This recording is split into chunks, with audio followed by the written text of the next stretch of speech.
En cas d'attaque terroriste, avant l'arrivée des forces de l'ordre, voici les comportements qui peuvent vous sauver. La première réaction à avoir est de s'échapper. Pour cela, identifiez d'où vient le danger pour vous en éloigner un maximum et le plus rapidement possible. Ne vous exposez pas. Penchez-vous ou courbez-vous pour vous abriter. Si possible, aidez les autres personnes à s'échapper. Alertez les personnes autour de vous et dissuadez-les de pénétrer dans la zone de danger. Si vous ne pouvez pas vous échapper, cachez-vous. Enfermez-vous à double tour. Barricadez-vous avec des meubles ou objets lourds. Éteignez toutes les lumières et coupez le son de tous les appareils.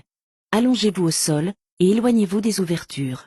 Abritez-vous derrière un obstacle solide, un mur, un pilier, une voiture. Coupez la sonnerie et le vibreur de votre téléphone.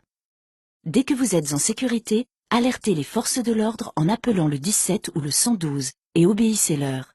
Au téléphone, ne paniquez pas, précisez le lieu exact de l'attaque, le nombre et la description des assaillants, le type d'arme utilisée, le nombre estimé de victimes. Ces renseignements peuvent sauver de nombreuses vies.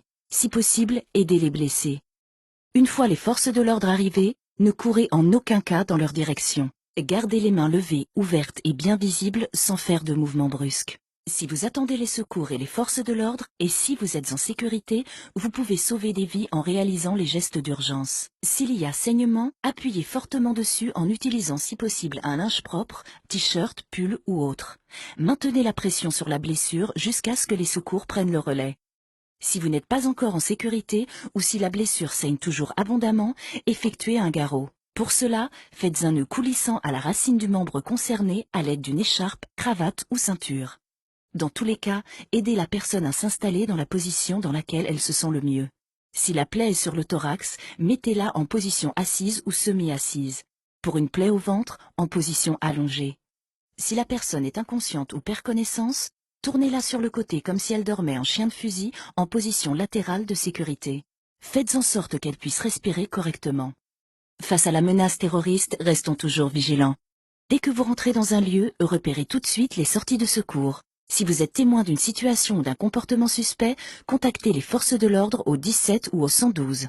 Ne diffusez aucune information sur leur intervention. Ne propagez pas de rumeurs ou d'informations non vérifiées sur Internet et les réseaux sociaux. Suivez les comptes Place Beauvau et Gouvernement FR sur les réseaux sociaux. Restons toujours vigilants. Pour en savoir plus, allez sur encadattaque.gouv.fr.